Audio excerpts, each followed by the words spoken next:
Okay, let me turn off a couple of lights for the glare situation here. Let's see. Okay. All right, so this is the second thing of notes for chapter 2. So for chapter 2, I'm going to kind of move, try to move kind of quickly through these first couple chapters here. Probably realistically testing on this the end of next week. All right, somewhere around there. All right, I'll give you a better idea when we get by Friday. All right. So yesterday started the chapter. Kind of chapter 2 was kind of like it's the first part was kind of an introduction on the different types of government that we talked about yesterday. And so I guess around the world you have different forms of government. We talked about kind of the oldest form being monarchies. All right, absolute and constitutional monarchy. There'll be a thing on the test where you kind of got to match up those different types of government. All right. And then we talked about kind of totalitarian style governments, or what we call authoritarian. Do you ever hear that term when they say right and left? When they talk about that in politics, right tends to be kind of like, well, they say conservative, left tends to be more liberal. What up, dude? Thank you. And so we talked about kind of authoritarian governments on the right and left. On the right, like fascism. On the left, like communism. Right, and then we kind of got to our form of government, which is democracy. Democracy. The first democracy in the world was in ancient Athens, right, in Greece. Our style of democracy, though, is a little bit different than their style of democracy. Remember, their style of democracy was called direct democracy. Direct democracy is when you have like kind of small groups. So if we made a decision here saying, let's see, who wants to take notes, who wants to sleep? All right, we take a vote, and then after that, we would all go to bed because no one would vote to take notes, I would assume. All right, and that's directly impacting us, right? Our direct decisions directly impact. However, when you get into larger settings, like countries, cities, states, stuff like that, you have a form of democracy we refer to as representative democracy, where we've also referred to it as a republic. All right, so we kind of elect people to kind of make the decisions for us. All right, now. Today what I'm going to talk about is just kind of some stuff that you probably had when you probably took U.S. history like in middle school, all right, to kind of get us to how we came to our form of representative democracy, right? So some of this stuff is essentially kind of basically just like we said, a review of things that you kind of learned maybe in 6th grade or something, all right? So essentially, and then a lot of times we refer to American democracy as kind of an experiment, all right, because what we did was something that hadn't been done for 100 years or so, hundreds of years. So what we have here is how we got to it. Our historical kind of reference comes from Great Britain. We were a British colony, all right. And in the 1760s, 50s, and 60s, there was a kind of a war that was part of a larger conflict between Great Britain and France, all right. It's called on the North American continent they call it the French and Indian War. This is from a British perspective. Right. It was part of a larger war called the 7 Years' War, which took place in Europe, in India, and South Asia. They're referred to as the Carnatic Wars, and then here we refer to the French and Indian War. This is mainly fought between the two kind of superpowers that were kind of trying to vie for certain areas within North America. All right, Great Britain and France. All right, and so each side has their own kind of native allies. All right, there's a book called Last of the Mohicans that sometimes is on cable every once in a while. It kind of talks about this. All right. So what ends up happening after the French and Indian War with the Treaty of Paris in 1763 is essentially Great Britain basically takes territory away from France after the victory. And so essentially this was like kind of our part right here. We see Cahokia, Kaskaskia. We were part of what they call New France. That stretched all the way from Quebec all the way down to New Orleans. All right. After this war, and again, the British were kind of located here along the eastern seaboard. After this war, the geography changed a little bit. Most of it was fought kind of in the northeast in Canada. There's a fort down in Randolph County called Fort de Chartres. Every year they have something called a rendezvous where they kind of recreate basically this fort turning over from French control to British control. There was actually a force that kind of left Fort de Chartres and basically fought at what's really called Fort Duquesne here, which is basically around Pittsburgh. All right. There were some battles, and there's some incidents even kind of closer to Kaskaskia. After this war, the situation is as such. All right. Basically, the British gained control of this area. All right. St. Louis, which was part of kind of the French colony named after the King of France, Louis IX, becomes part of Spain. All right, so the French lose a lot of territory here in North America. All right, now wars a lot of times are how do you fund wars generally? How do governments like pay for like things like weaponry and stuff? How do you pay for a lot of stuff? How do governments pay for a lot of things? Taxes, right? Okay, so the British essentially kind of like spent a lot of money because they're basically fighting a kind of a world war here. All right, so as a result, they kind of pass the kind of the cost on to the native, basically onto the colonists here, the American colonists. So what we start to see is a series of after the kind of the Treaty of Paris in 1763, a series of taxes, right, that the British kind of imposed upon the colonists to basically help pay for, recoup the cost, if you will, for the war. A major one is in 1765 called the Stamp Act. All right, and so what this was is that if you bought anything like this, from a deck of cards to building material, whatever like that, it generally had a seal, like a stamp there from the British government. And at that time, the British government has a monarchy, right? We kind of the King George III is the monarch at the time. And so what this was, anytime you had to pay for something, you had to stamp on it. It was a tax, right? It's a direct tax, but it's also what we call an excise tax, a sales tax for the most part, all right? Colonists were a little upset with this because they didn't get to vote on this.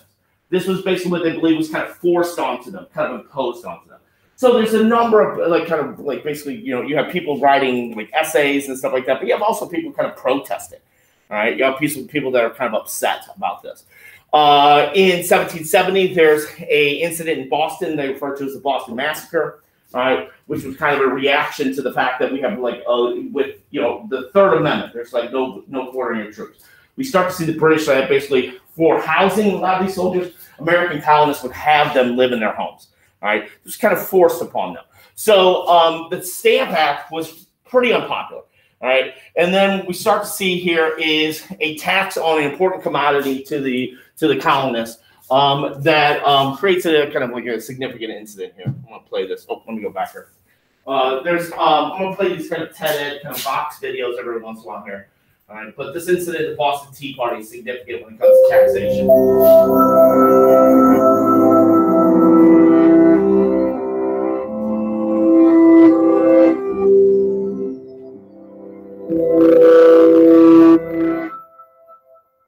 You've probably heard of the Boston Tea Party, something about a bunch of angry colonists dressed as Native Americans throwing chests of tea into the water. But the story is far more complicated, full of imperial intrigue, corporate crisis, smuggling, and the grassroots origins of the American Revolution.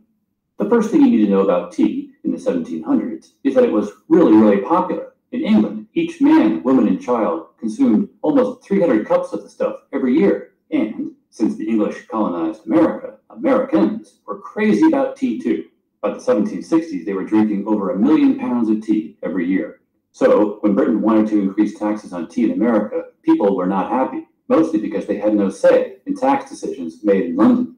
Remember that famous phrase, no taxation without representation? The American colonists had long believed that they were not subject to taxes imposed by legislature in which they lacked representation. In fact, rather than paying the taxes, they simply dodged the tax collectors. Since the east coast of America is hundreds of miles long and British enforcement was lax, about 3/4 of the tea Americans were drinking was smuggled in, usually from Holland. But the British insisted that Parliament did have the authority to tax the colonists, especially after Britain went deeply into debt fighting the French in the 7 Years' War. To close the budget gap, London looked to Americans and in 1767 imposed new taxes on a variety of imports, including the Americans' beloved tea. America's response? No thanks. They boycotted importation of tea from Britain and instead brewed their own. After a new bunch of British customs commissioners cried to London for troops to help with tax enforcement, things got so heated that the Redcoats fired on a mob in Boston, killing several people in what was soon called the Boston Massacre. Under the terms of the 1773 Tea Act, Parliament cooked up a new strategy. Now the East India Company would sell the surplus tea directly through hand-picked consignees in America. This would lower the price to consumers, making British tea competitive with the smuggled variety while retaining some of the taxes. But the colonists saw through the British ploy and cried, monopoly. Now it's a cold and rainy December 16, 1773, About 5,000 Bostonians are crowded into the Old South Meeting House, waiting to hear whether new shipments of tea that have arrived down the harbor will be unloaded for sale. When the captain of one of the ships reported that he could not leave with his cargo on board, Sam Adams rose to shout, "This meeting can do no more to save the country." Cries of "Boston Harbor at Teapot tonight" rang out from the crowd, and about 50 men, some apparently dressed as Native Americans, marched down to Griffin's Wharf, stormed aboard 3 ships, and threw 340 tea chests overboard. An infuriated British government responded with the so-called Coercive Acts of 1774, which, among other things, closed the port of Boston until the locals compensated the East India Company for the tea. That never happened. Representatives of the colonies gathered at Philadelphia to consider how best to respond to continued British oppression. This First Continental Congress supported destruction of the tea, pledged to support a continued boycott, and went home in late October 1774, even more united in their determination to protect their rights and liberties. So let's skip here. So this is in 1773. That's kind of played out in kind of American history, often referred to as the Boston Tea Party. It's a direct reaction to something called the Tea Act, which was a kind of another kind of tax that the American colonists felt was kind of forced upon them. This is led by kind of a group that's often referred to as the Sons of Liberty. All right, they kind of took it upon themselves, went to Boston Harbor, and again, there's a company called the British East India Trading Company, which is kind of like a corporation that's kind of tied in with the British government. You had American colonists that were getting their tea from other sources, and so the British East India Company kind of limited those sources there. So there's this kind of like rallying cry that's basically, essentially, kind of echoes throughout the history the idea of no taxation without representation, meaning that the colonists didn't get to vote on these taxes back in London in Parliament because they were not part of that kind of like that kind of government institution. All right. This doesn't stop or anything. Again, this kind of like basically kind of leads to something called the Coercion Act. All right. But this is, again, this kind of like idea here that the American colonists are basically kind of questioning the British government for the most part. This is kind of a famous painting here. Again, a lot of the colonists kind of like, cosplayed a little bit, dressed as Native Americans. All right. This event kind of echoes throughout the history. And then later, much later in the kind of like 2008, 2009, there was a kind of a group called the Tea Party that kind of emerged after the presidential election of Barack Obama that advocated for lower taxes and stuff like that. And so in Congress, we still see there's some congressmen who are very conservative. They refer to them as the Tea Party caucus. All right, and then eventually this is going to lead to kind of direct conflict with the British government. All right, and so in 1775, technically, what we would classify as the American Revolution starts with the 2 conflicts in Massachusetts of Lexington and Concord. All right, so the people that we kind of in today's inauguration and stuff like that, you hear people harkening back to George Washington and stuff like that. A lot of those guys that are kind of involved in this, if it doesn't turn out how it turns out, they are essentially minor footnotes in British history. All right, there really is no American history if that would be the case. These people, basically, what they're doing essentially to the British is treason. All right, so one person's patriot is another person's terrorist to a certain extent. All right, kind of image here. And then, like I said, the first Continental Congress met soon after the kind of incident with the Boston Tea Party. The Second Continental Congress is significant because that draws up basically a year after the first conflict here. Our intentions are not just to fight strictly over taxes. Our intention here, being the United States, being the American colonists, is to essentially create our own country. All right. And so in Philadelphia, 1776, famously, the kind of delegates meet from 12 of the 13 colonies to draw up a kind of a Declaration of Independence. All right. And this meets, again, Philadelphia is going to be a good meeting place for a number of important historical events there. All right, Philadelphia at one point, that was the largest city in the colonies up until this time. Yeah. And so the Declaration of Independence, as you guys know, July 4th, 1776 is a significant date. That's when it is approved or ratified. This explains the reasons why the original 13 colonies want to separate from Great Britain and form an independent nation. So, this is an experiment. Like I said, this is an experiment here. All right. A lot of this comes out. We'll talk about something called the kind of the Age of Enlightenment. It's kind of going to be very influential here. All right. And so there's some lofty ideals that we had talked about in chapter 1 that are basically kind of like initially kind of like introduced here in the Declaration of Independence. All right. There's a famous kind of painting here of the founding fathers, if you will. You guys know who was the main writer who gets most of the credit for writing the Declaration of Independence? He's the dude like kind of in the middle there. He's the third president of the United States.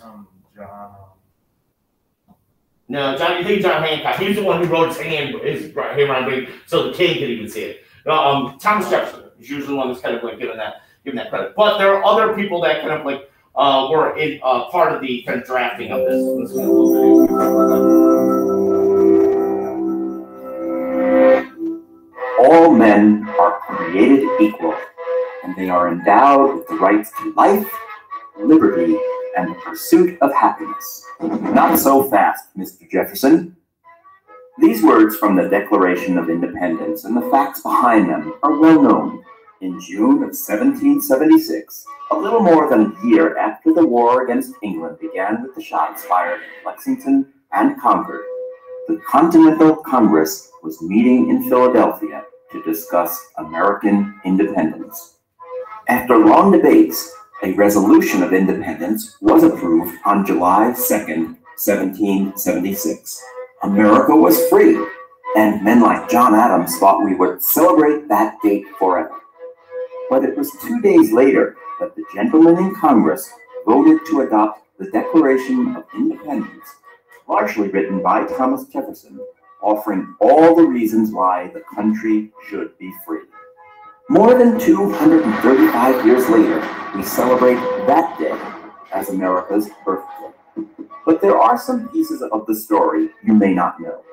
First of all, Thomas Jefferson gets the credit for writing the Declaration, but 5 men have been given the job to come up with a document explaining why America should be independent.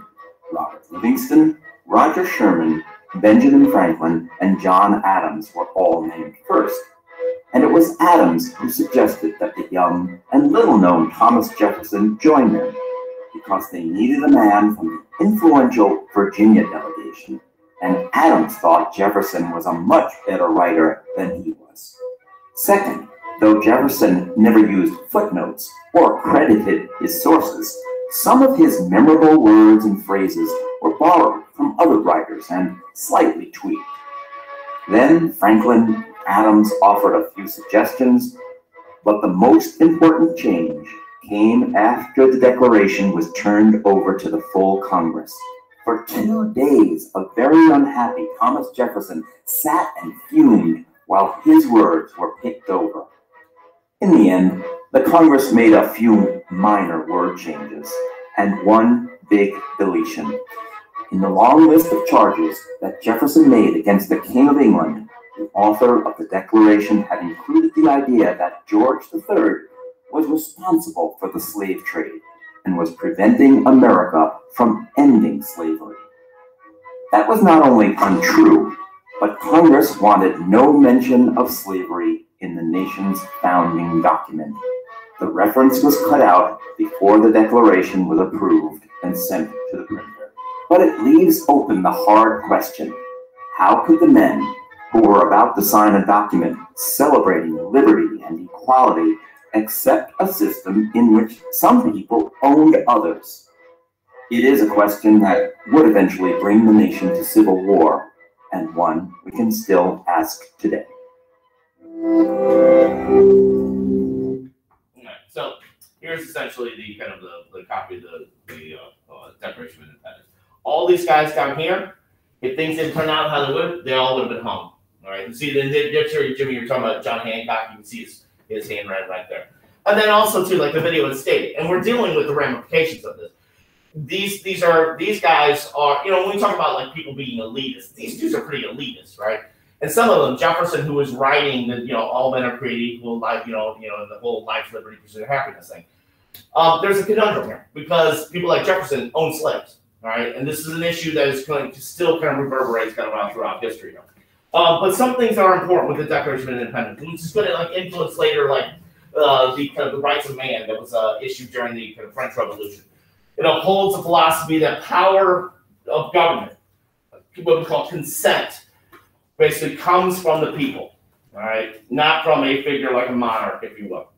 It outlines like basically what we call human rights, basic rights to which all people are entitled: life, liberty, pursuit of happiness, all right, which are somewhat vague kind of terms, right?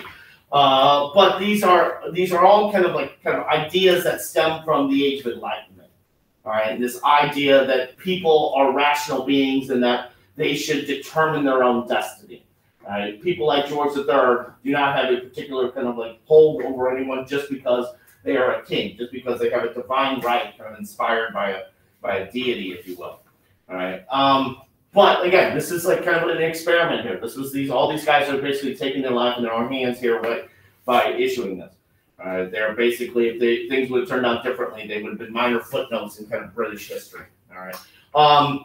However, after even before the end of the American Revolution, all right, we kind of from the Declaration of Independence that's what it is. It's our intention to basically be independent, right? Once we are independent, how do we operate? And this is something like newly formed governments have to deal with this all the time, and things aren't always smooth, all right? So our first form of government was kind of based on this kind of concept where each of the 13 states essentially almost acted somewhat independently. Right? This is what we refer to the Articles of Confederation. Right? A confederation is simply a loose association. Right? In this case, it was loose association of the first 13 colonies, the 13 states. Right? It was a little confusing though at times. Right? It was a reaction to the fact that we were basically coming out of a system that was very top heavy from a kind of a strong central leader like monarch and parliament. Right? So our founding fathers, people like Jefferson, were big on this concept of states' rights, basically giving the states a little bit more kind of authority, if you will. All right. So this essentially is going to be governing us right after, like I said, it was basically kind of created just almost before the end of the Declaration of Independence, up until the kind of the 1780s, late 1780s. All right. Now, under the Articles of Confederation, there was only one branch of government, and that was the legislative branch. All right, they refer to as Congress. Now, we'll talk about how we make up. At the time, this is unicameral, basically only one house. All right, so this idea, kind of sovereignty, absolute power, mainly was kind of vested, particularly with the states. Each state kind of acted like its own independent nation to a certain extent. Each state was printing their own currency at one point, which we're pretty confusing here.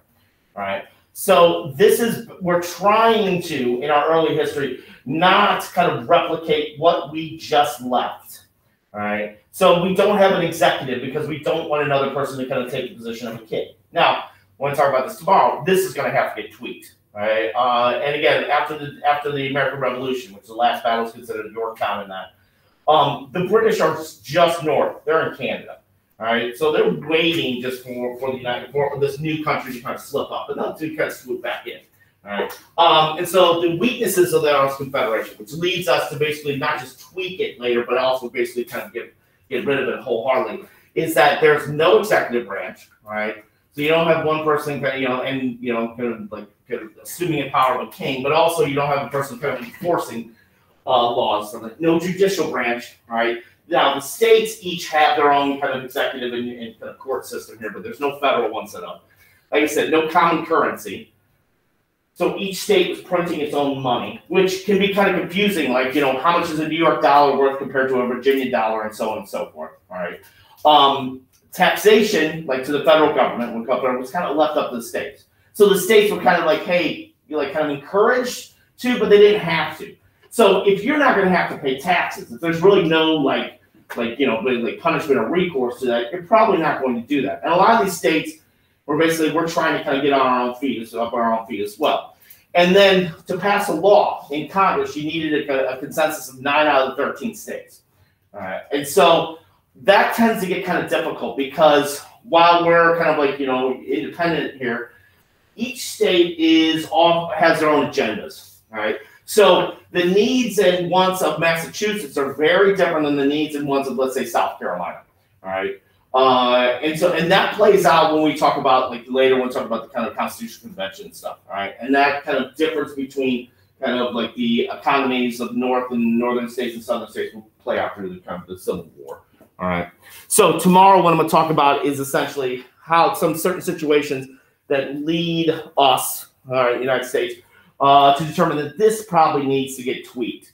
And what they end up doing is scrapping it all together. All right. And that leads us to when we get the Constitutional Convention. So that's what I'll talk about tomorrow. All right. So do you guys get this?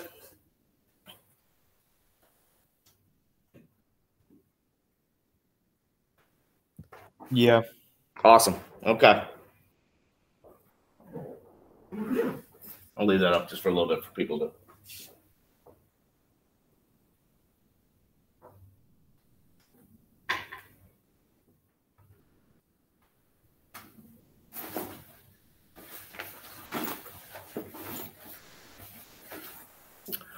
All right. Well, I'll see you guys tomorrow, okay?